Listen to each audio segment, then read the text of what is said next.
Narito ang pinakamainit na balita ngayong araw. President Kuting Jr. at unang ginang ni Satanas Monks nagpahayag ng kanilang pagkadismaya sa umunoy pang-aabuso na nagaganap sa Kingdom of Jesus Christ o KOJC. Ayon sa kanila, hindi dapat palampasin ang anumang uri ng kaharasan at pang-aabuso na nararanasan ng mga miyembro ng organisasyon. Sa isang pahayag, nanawagan sila sa mga otoridad na magsagawa ng malalimang imbestigasyon at agarang aksyon upang mapanagot ang mga may sala. Samantala, isang nakakagulat na balitang lumabas mula sa hanay ng kapulisan. Ayon sa ilang ulat, imbis na maging kakampi ng administrasyon sa pagsusulong ng kapayapaan at kaayusan, tila nagiging baliktad pa ang ilang miyembro ng kapulisan. May mga ulat na nagsasabing may ilang pulis na nagiging kasangkapan sa mga iligal na gawain at pang-aabuso sa halip na pagprotekta sa mga mamamayan. Ito ay isang seryosong isyu na nagdudulot ng pagdududa sa integridad ng mga alagad ng batas. Dahil dito, maring pinahayag ng Malacanang ang kanilang posisyon na hindi kukonsintihin ang anumang uri ng katiwalian sa hanay ng kapulisan. Hinimok ni President Kuting Jr. ang sambayanan na manatiling mapagmatsyag at iulat ang anumang kahinahinalang aktibidad. Tiniyak din niya na paiigtingin niya pa ang mga hakbang para linisin ang hanay ng kapulisan at ibalik ang tiwala ng publiko sa mga alagad ng batas. At yan nga ang balitang ating pagkakatutukan. Ngunit bagong lahat, siguraduhin mag-subscribe at i-hit ang notification bell para sa patuloy na pagtutok sa mga sulyap ng bagong balita sa tunay na boses ng masa.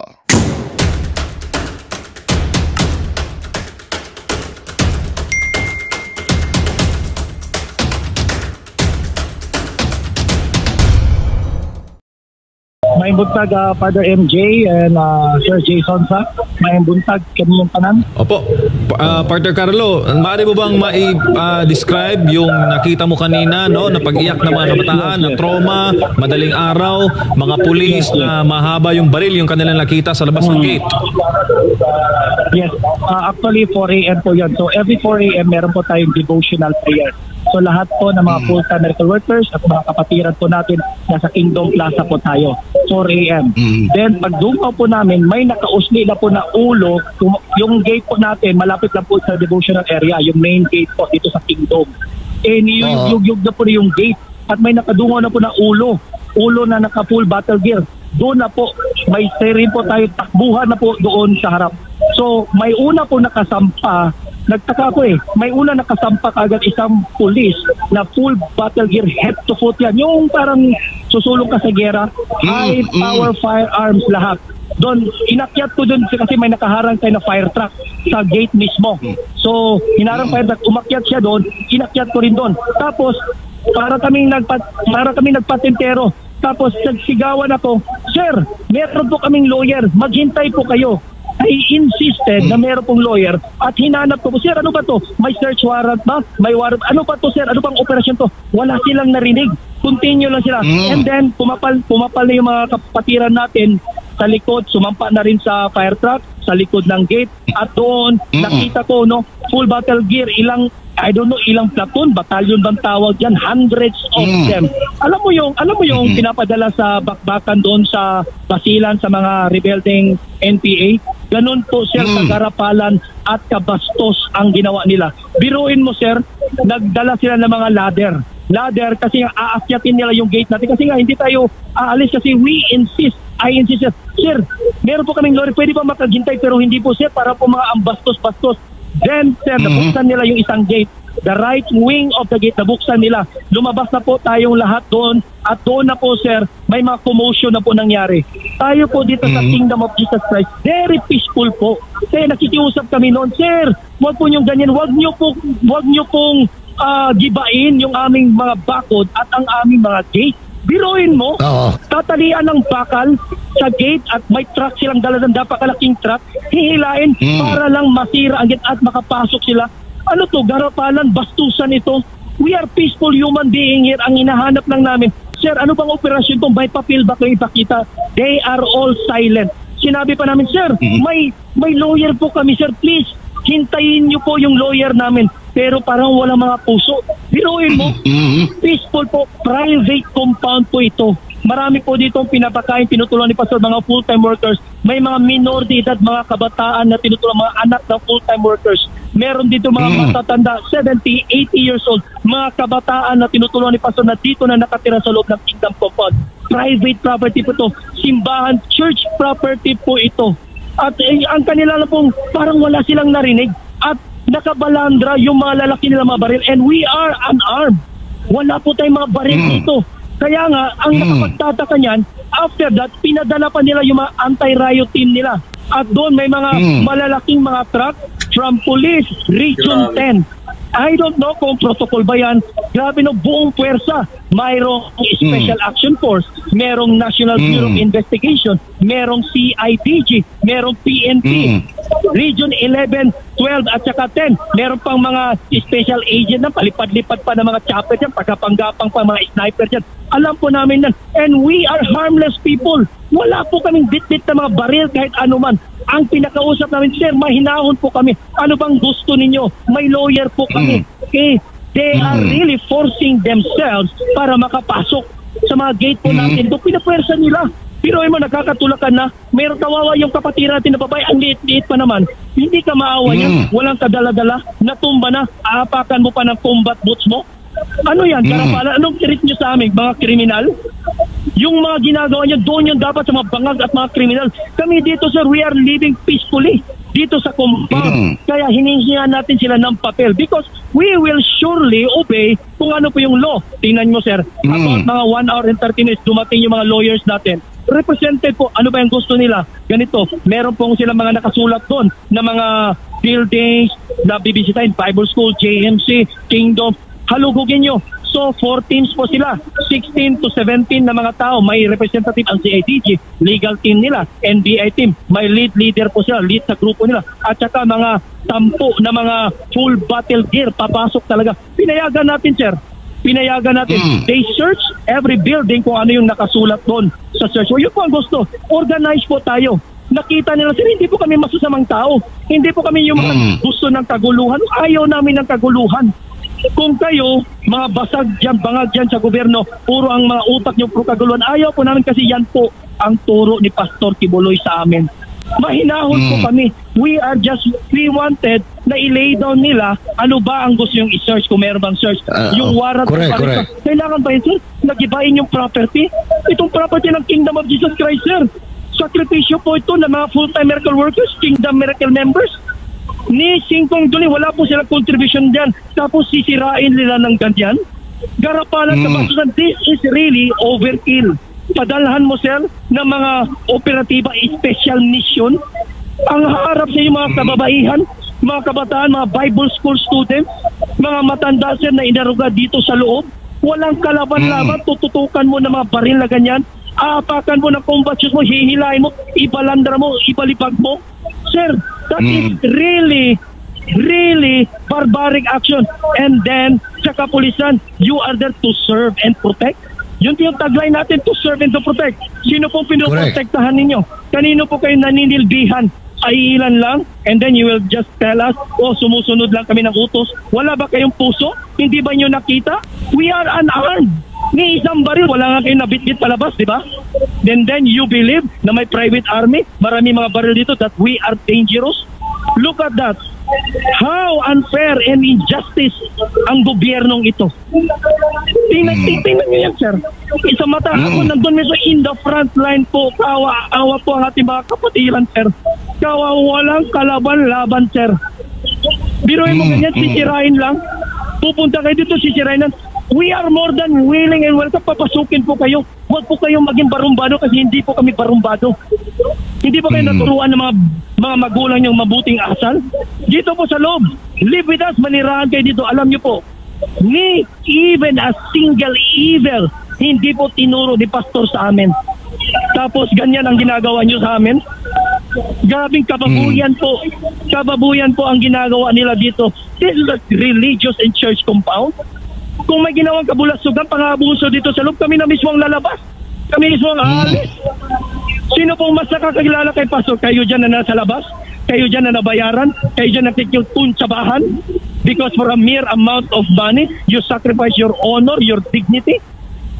Dito sir, alam nyo, buong buhay na namin ito, nakataya na dito kasi alam namin ang katotohanan namin tinatayuan. Mamatay mabuhay kami dito sir.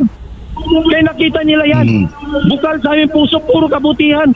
And then, you will just arrive here in the wee hour of the morning sir, alas 4. Buti na lang, prayer po namin yon. And then raratsagahin ninyo kami. Papasukin ninyo kami ng ganyan-ganyan. Gigibain ninyo mga bakod namin, mga gate namin, puwersahan. Kami na mismo nakikiusap. Sir, sandali lang po. Meron po kaming lawyer, pwede po natin pag-usapan ito. Biruin nyo yan para mga sabog, mga bangag. And I'm calling the attention to inyo yung mga lead leader nila, team leader nila dyan, commanding officer nila dyan. Ganun ba tayo ang operation natin, sir? Kami na mismo nakikiusap. Any building sa loob, you can search it. Pero sa loob, sir, dapat may lawyer. Dapat, sir, mayroong mga video, may media po tayo. Dapat nga, may barangay captain, may official para makita. Makita fair and square po tayo, sir. Bakit nyo gaganyanin kami? And then, ihaharap nyo sa amin. Try to imagine. Try to imagine. Yung mga nakita ko lang sa palabas, sa movie. Yung full battle gear ka, may mga sniper, may mga machine gun, may mga granada. Everything dinala nila, sir. At dito, walang kalaban-laban po kami, sir. Ang sa amin lang makiusap, may hinahon. Lay down everything. Gusto lang po namin makipag-usap. Ayaw namin ng gulo. And then you will force yourself inside. Tututukan nyo kami ng mga baril. Wala po kami kalaban-laban. Kung pagbabarilin ninyo kami dito, sir, wala kami magawa actually. Wala kami magagawa dito. Pero tatayuan namin ang katotohanan naming alam. Hindi po kami aatras. This is pure abuse in power. This is pure abuse in authority. Porkit ba't nasa kapangyarihan kayo, gaganyanin nyo na kami? Try to see the record of each worker, each member. Wala po kami criminal record dito. Puro po pagtulong ang tinulong ni Pastor dito. Tinuruan, binago po ang buhay namin. And then you are there carrying those weapons. Hindi po mga ordinaryong baril, sir. Sir, hindi po mga maliliit, mga maiksi na mga baril. Matataas na kalibre ng baril. Carlo. Matutrauma po mga kabataan, mga minor dito, nandito because nag-prayer po kami. We are having our prayer here. And then sasalakayin ninyo kami. Ano ito, sir? War zone? Ano ito, sir? Iraq? Very peaceful po dito ang compound na ito. Sir Jay. Parang lumalabas tuloy yung mga pulis natin dyan. Hindi naman natin nilalat, pero yung mga nandyan, puro malidukado eh. Oo, nakakahiya yung mga officers dyan. Kanina, mabuti na lang at may dumating na koronel na medyo siguro mas matino ang pag-iisip. Kasi itong mga ito, pag napag-utusan, hindi po kayo sundalo. Pulis kayo. Ang pulis, ang linaw-linaw ng batas, civilian in character, national in scope, umasta kayo bilang civilian. Wala na tayong sinusunod na batas dito, Sir Jay, yung ginagawa ng mga kapulisan dito. Kaya sabi ko nga, animal na tawag ko sa kanila eh, dahil ugaling animal yung pinapakita nila eh. When you do not follow the law and you are supposed to be a law enforcer, you're no better than an animal. Oo, okay lang sana kung nakita nila mismo yung taong hinahanap nila, wala eh. Tsaka, Sir Jay, biglaan pilit pursahan. Opo, partner, Sir Jay, pakita natin yung kopya ng warrant of arrest para makita talaga natin na hindi search warrant, warrant of arrest. At pinaliwanagan ng mga abogado kanina na hindi tama yung kanilang ginawa. Dahil hindi naman nila nasilayan si Pastor doon sa compound. Under duress nga yung accommodation sa kanila, parang ano na lang para mapagbigyan lang si Mayor Baste na nakiusap na para mawala yung tension sa labas dahil it's already creating so much tension, ay papasukin na lang, pero anong tawag ito, ilagay sa ayos. Kaya nung dumating yung mga abogado, saka lang nila ginawa yung sistema. Pero kung tutusin, bawal po yun, hindi po dapat.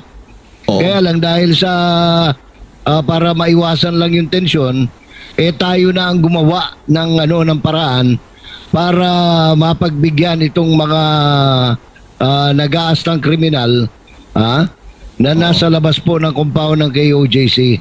Sir Jay, balikan lang natin si partner Carlo Katiil dyan ngayon sa Davao City. Mismo ito, nasaksihan niya kung paano yung pwersahan na pagpasok nitong paglusob nitong mga otoridad.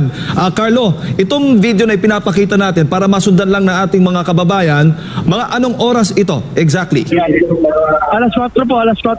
Yan. So, pagpatay ng alas 4 because 3:45 to 4 a.m. nagagada na po tayo sa Kingdom Plaza.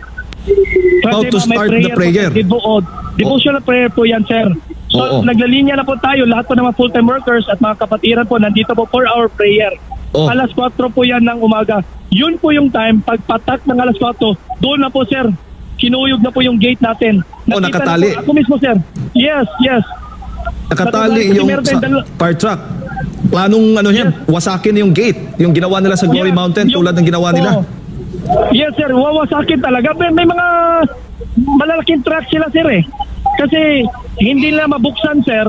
Tatalian, lalagyan nila ng malaking bakal. Hihilain nila, pwersahan yung gate para mag-iba at papasok sila. Now, hindi nila alam dito sa main gate, may fire truck tayo nakaharang, sir.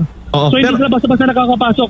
Pero ilang truck ito na nasa labas at isang truck lang kasi nakikita natin. Mga ilang truck itong nakahanda dyan sa labas na planong wasakin yung gate natin dyan? Yan, sir. Wawasakin talaga nila, sir, because there no way na aakyat sila. May mga ladder. Tinutulak natin yung ladder palabas. Okay. Tapos hindi sila makakapas. That's why they really insisting, sir, decided talaga sila, nagigibain yung mga gate natin. Hindi po tayo papayag niya, sir. This is our private property. Compound po natin ito. Hindi po magkamatayan na po, sir. Hindi po yan mangyayari. Igarapalan eh. Alam mo, sir, they are treating us as an animal. Para tayong mga animal, sir, dito. Grabe. Para kami mga baboy, sir. Tindi nitong... Kita naman, kasi wala po tayong mga armas. Kita nila mga walang armas. Tapos, sir, malalaki yung mga baril nila, sir. Yun yung ihaharap nila sa atin. Ano po yan, sir? Hindi po kami mga kriminal. At malinaw. We are asking them. Yes, sir.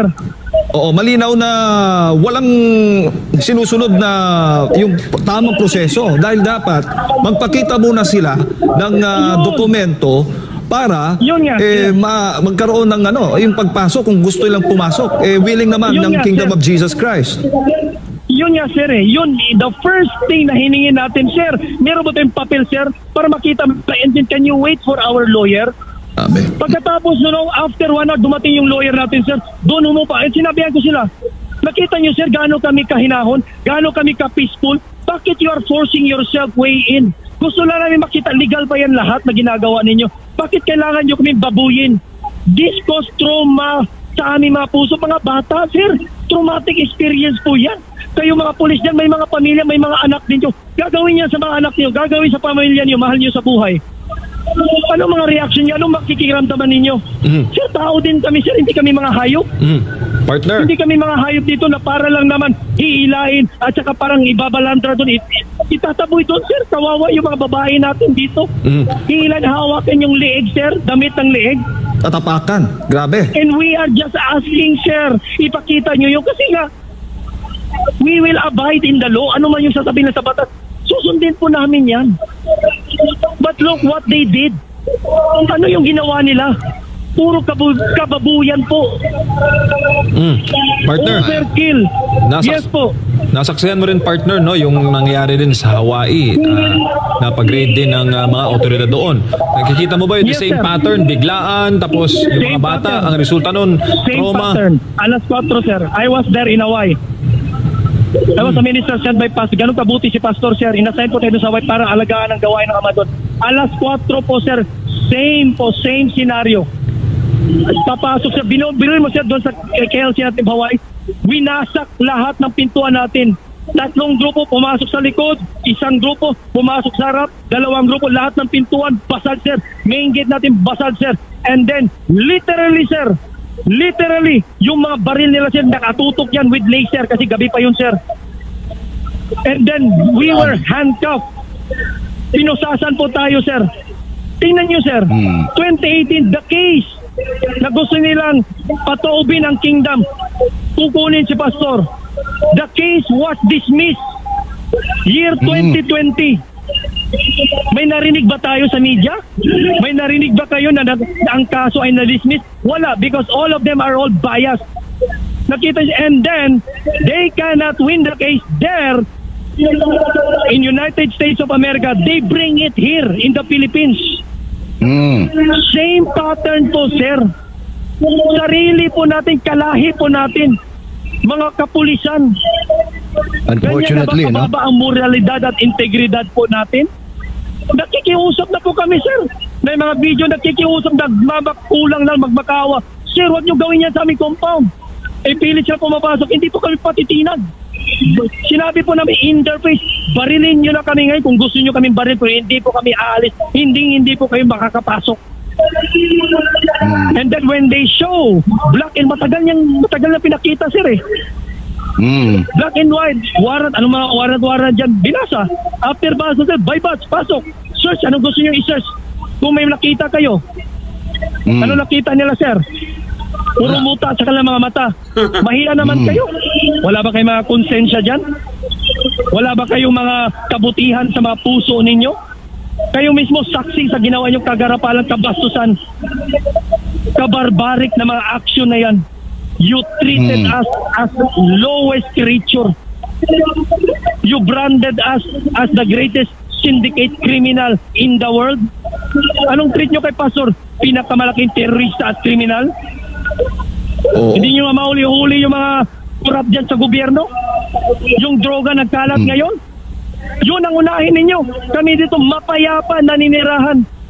And again, I will say it even a million times, not even a single evil thing tinuro si Pastor sa amin. Puro kabutihan. Kasi sir, kung hindi kami naturuan ng kabutihan, yun palang pagharap nila sa amin, yun palang pag-alipusta, pag-abuso nila sa amin doon sa mga pulis, sir.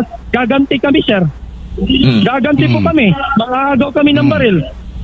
Totoo yan, sir. May sasakyan kami nakahanda dyan sa labas. Sasagasaan namin yan. Magkamatayan tayo. But we never did that, sir.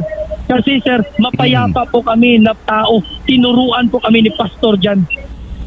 At saka Wala na ba nakitirang respeto? Grabe. At walang awa silang, yung mga inosenteng mga kababaihan at mga kabataan talagang nakakaawa sa ginawa na ito. Na persahang pagpipilit na pagpasok dyan sa compound, Carlo. Yes, that is really too much. Biruin mo, sir, mga babae na nasa harap, sir. Ang liliit pa, sir. Ang liliit na mga babae, mga Bible school students, mga full-time workers, mga Kingdom Miracle members, sir. Kapit-bisig. Biruin mo na ganyan? Hahablutin mo? Malinaw. Pula yung mata, sir.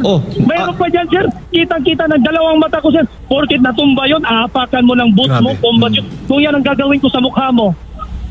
But we never retaliate po, sir. Yun lang po, wala ni isa.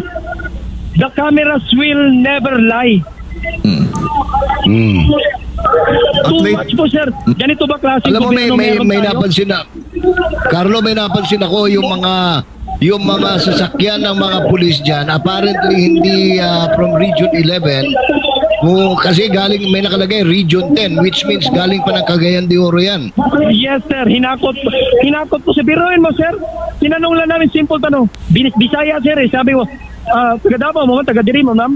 Wala ka tubag kay nga naman, sir. Taga Manila, day, sir. Biruin mo, sir. Kasagaran sila. Paano yan? Coincide ba yun, sir? Coincidence? They remove without any valid reason 40 police officers here in Davao City at papalitan nila, sir, ng mga Special Action Force. Tapos sunod, ito na nangyari. Ito yung pinaka-punot dulo, sir. Ito yung endgame nila. Sasalakayin nila talaga tayo dito, sir. Ang kawawa kasi dyan, mga kaibigan, yung talagang mga pulis eh. Yung mga nagpauto. Diba? Kasi nga, tinan mo, ang sabi po ni Brother Carlo, mga kaibigan, wala pong Bisaya sa kanila, guys. Mga ano sila, galing sa, ano sila, karamihan sa kanila, mga Tagalog po ito, mga Lespo na to, mga kaibigan. Imagine niyo guys, kung makakasuhan po sila. Diba? Siyempre, ano pong kaso sa kanilang ibibigay dyan? Oh, lilitisin yung kaso nila. May mga pamilya sila sa Maynila. Kawawa naman. Hindi ba nila naisip yun? Diba? Dapat inisip nila yun. Kasi may mga pamilya din yung mga pulis na yan. Oh, paano pag nakasuhan sila, itong mga Lespo na to? Kasi kakasuhan talaga yung mga yan. Kasi ang kingdom po, guys, may laban talaga sila. Dahil lumabag po sila, guys, itong mga Lespo natin. Lumabag sila sa, kumbaga, yung boundaries po, nilabag nila. Hindi po maganda ang kanilang ginawa. Dahil nga, authority sila guys eh. Dapat sila yung nag-control ng peace and order. Hindi yung sila yung gumagawa ng gulo kasi nga may dala sila eh. Kargado sila guys eh. May mga kargada sila mga kaibigan. Anytime may mangyari talaga dyan. May nagkapikunan dyan. Buti nga walang napikon. Pero may nadampot. Kawawa naman yung nadampot. Kawawa naman yung napusasan. Kawawa naman yung nasaktan, yung mga naapakan. Buti na lang, yun lang ang inabot. Paano kung talaga nagkapikunan dyan? May isang lespo dyan na bangag. Tapos, nagpa-ano siya ng bala. Di yari. Buti na lang talaga, wala. Huwag naman sana mangyari yun kasi mas matindi yun.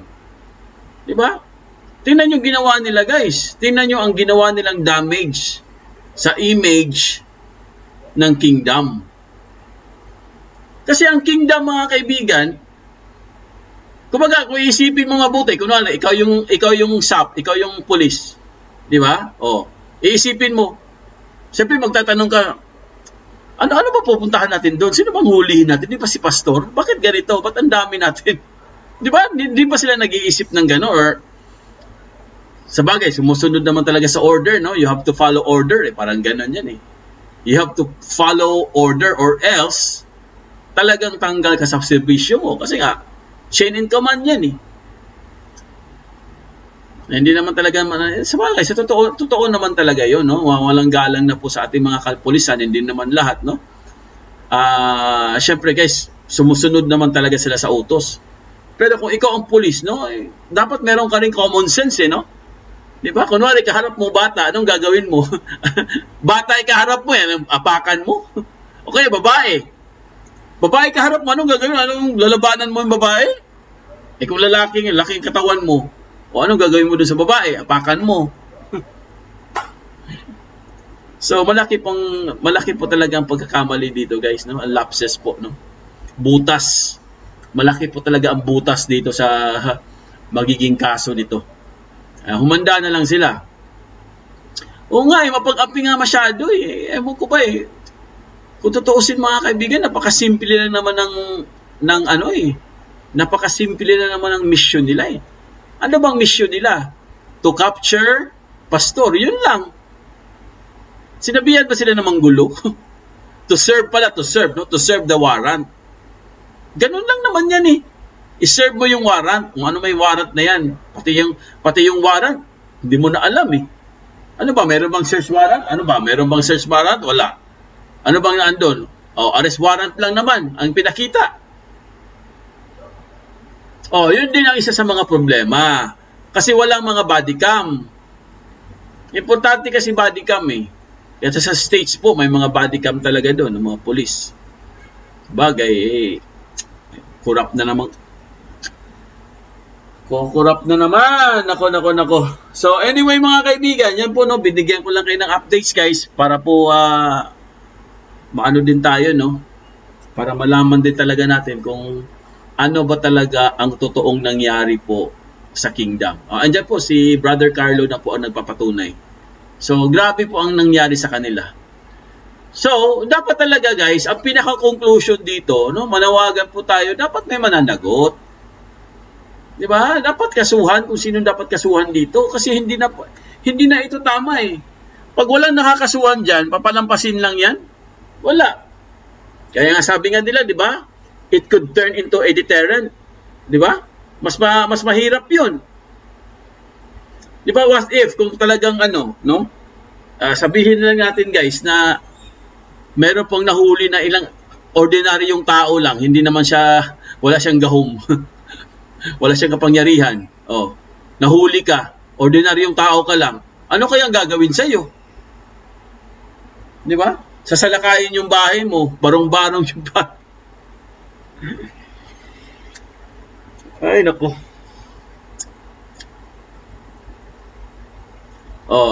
Sa bagay, kaya nga hindi sila naglagay ng body cam eh. Kasi meron silang mga plano. May mga ganong speculations eh. So, dami talagang mga Ang dami po talaga speculations. So, yun lang naman mga kaibigan. No? Yan. Magandang balita ang hatid namin sa inyo ngayong araw. Sa pagtatapos ng aming balitaan, nagbigay kami ng mga mahalagang impormasyon.